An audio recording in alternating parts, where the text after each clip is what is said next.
জাতি মহাবিত্তৰে নিৰ্মাণ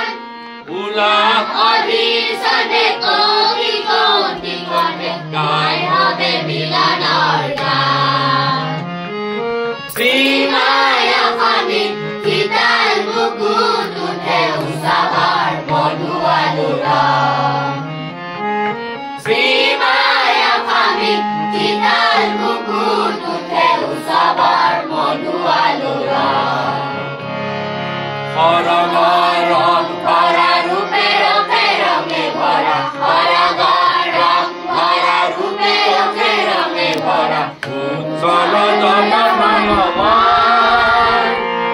সৃষ্টিৰ সুৰ বাজে পৃথিৱীৰ পতাকা উৰে সৃষ্টিৰ সুৰ বাজে পৃথিৱীৰ পতাকা উৰে নতুনৰ নয়া বাহন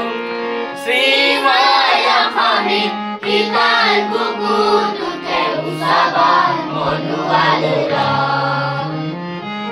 শ্ৰীমায়া খানি শীতল বুকুত উঠে উৎসৱৰ মধু আলোড়ন শ্ৰীমায়া খানি শীতল বুকুত উঠে উৎসৱৰ মধু আলোড়ন নমস্কাৰ ভাল লাগছে তোমালোকৰ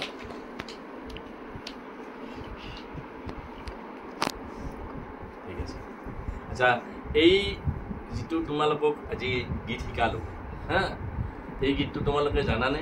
কোনে ৰচনা কৰিছিল কেতিয়া গায় জানা এইটো আমাৰ বৰপেটাৰ এজন সুযোগ্য সন্তান প্ৰয়াত পুৰুষোত্তম দাস তেওঁ ঢুকাইছে কিন্তু তেওঁ গীতিকাৰ আছিল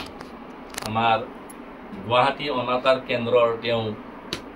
পৰিচালনা সমিতিত আছিল অৰ্থাৎ ডিৰেক্টৰ আছিল ইংৰাজীত আমাৰ ডিৰেক্টৰ যিটো বুলি কয় অল ইণ্ডিয়া ৰেডিঅ' চেণ্টাৰৰ আৰু তেওঁ আমাৰ অসমৰ হকে অসমৰ কেঁচা মাটিৰ গুণ থকা বহু গীত তেওঁ সুৰ কৰি গৈছে ৰচনা কৰি গৈছে এনেকুৱা আমাৰ সুযোগ্য সন্তান বৰপেটাত বহু আছে যেনে তোমালোকে যোগেশ ভৰালীৰ নাম শুনিছা তেওঁ লোকগীতৰ আজন্ম শিল্পী আছে তাৰপিছত ছবিন দাস ডিম্বেশ্বৰ দাস প্ৰায় কেইজন অসমৰ প্ৰসিদ্ধ গীতিকাৰ সুৰকাৰ তেওঁলোক প্ৰায় আমাৰ বৰপেটাৰ প্ৰপাৰ বৰপেটাৰ মানুহ আছে ই যি কি নহওক আৰু উক্ত গীতটি মনত ৰাখিবা পুৰুষোত্তম দাসে ৰচনা কৰিছিল আৰু এই গীতটি আমাৰ বহাগ বিহু অৰ্থাৎ ৰঙালী বিহুৰ আমাৰ ৩১ যিটো চ'ত একেবাৰে শেষৰ দিনাখনৰ পৰাই আমাৰ বিহু আৰম্ভ হয় আচলতে আজিকালি আমি দেখিবলৈ পাওঁ বহু ঠাইত বিভিন্ন ঠাইত বহাগৰ কেতিয়াবা ১৫ তাৰিখৰ পৰা ২০ তাৰিখৰ পৰা আৰম্ভ হয় আচলতে তেনেকুৱা কোনো লোক পৰম্পৰা নহয় আচলতে ৩১ চ'তৰ দিনাখনৰ পৰাই আমাৰ বিহু আহে তাৰে আৰু ১৫ দিনমান আগতেই ৰাতি বিহু আৰম্ভ হয় উজনি তাৰ পৰা ৩, ৪, ৫ বহাগ যিমান দিন ৭ দিনত আমাৰ ৭ বিহু শেষ হয়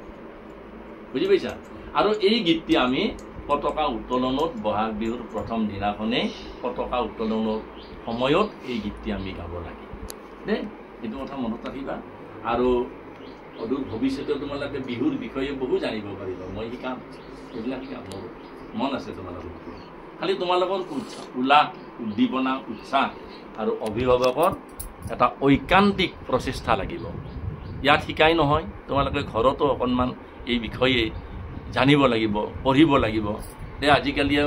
মিডিয়াৰ সময় মিডিয়াৰ যুগ ইয়াত বহু